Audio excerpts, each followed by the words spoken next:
Okay guys, I'm going to show you how to make a frame like this or like this. I'm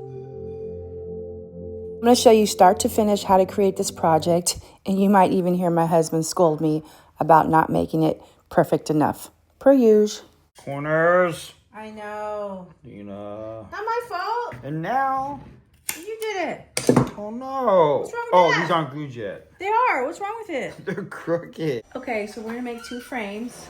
All you got to do is get the dental molding and cut it, right? I'm making micro frames, which I think are kind of cool. But you don't have to make micro. You can make it as big as you want. So that's the first thing we're going to do.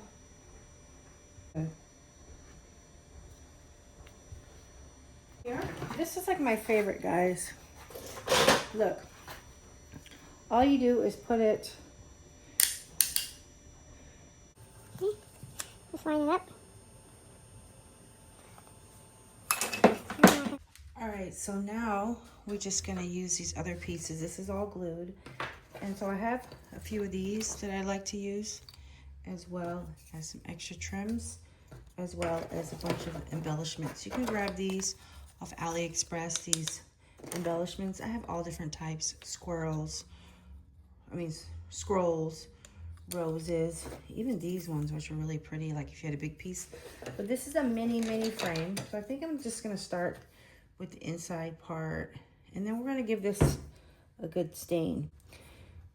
If my husband were making this, it would be way more perfect. Look how easily it cuts that wood.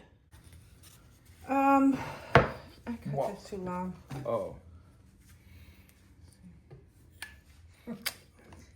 Corners. I know. Dina. Not my fault. And now. You did it. Oh no. What's wrong with that? These aren't glued yet. They are. What's wrong with it? They're crooked. Can you help me fix it then? Because I can't tell. Man. My eyes don't see it. My eyes don't see the crookedness. No, I'm not going to mess it up. It's perfect now? No. No. Let me see.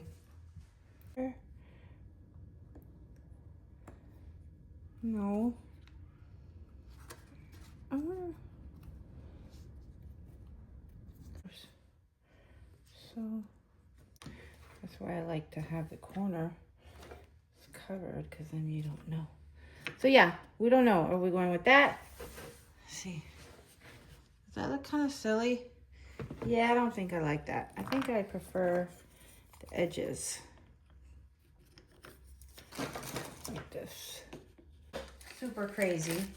And then these are what I really like to use. Look, I got these little circle things, and I can do like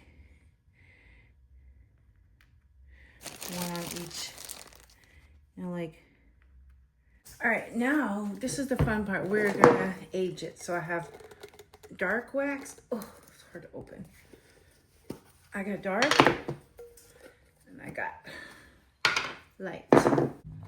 Okay, the dark.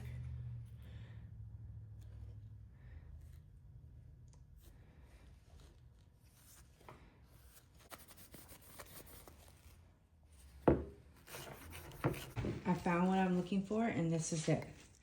Gilding wax, the tiniest bit. Watch this. I'm scared to even use it. The tiniest bit. You see that? Okay, look. You see that? Now watch.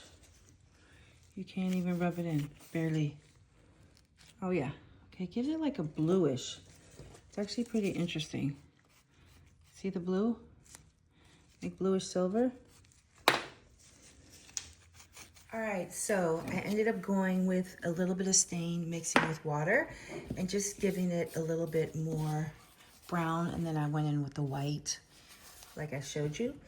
But we're still gonna use a little bit more of the pewter gilding wax, and I wanna go over with a matte polyurethane. So the first thing I'm gonna do is add a pinch of more of this blue, and this blue is not forgiving at all. But I kind of like how it just gives it that unexpected blue. Whoa! See, that's what I didn't want to do. Oh my gosh. Let's see if I can get rid of it. There we go. Look.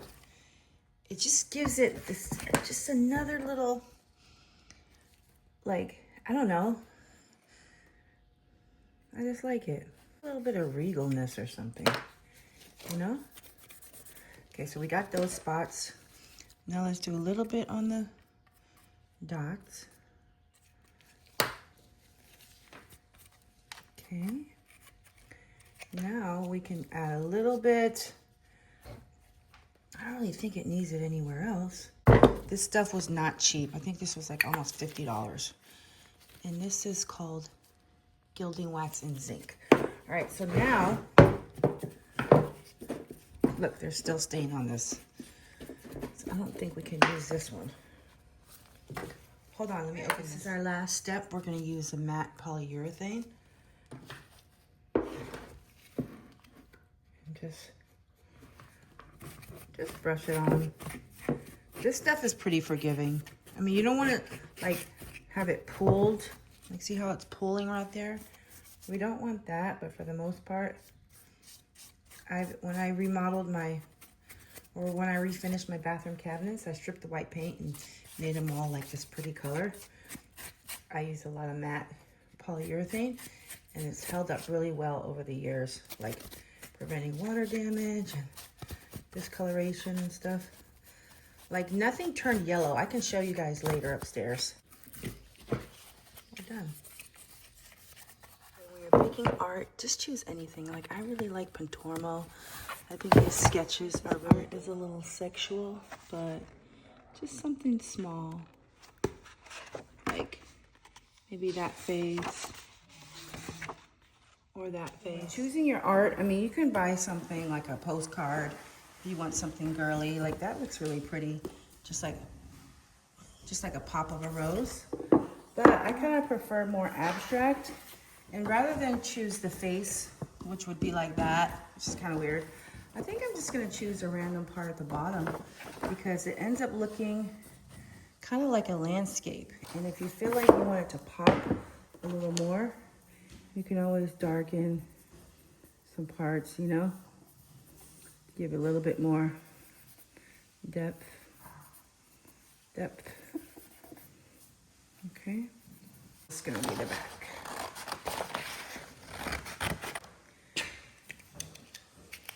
And I like to use tape because this is temporary. You can always switch it out.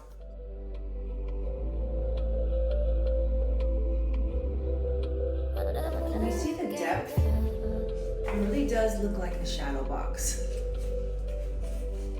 Okay guys, so let me know in the comments if you would make this at home. And if you do, please tag me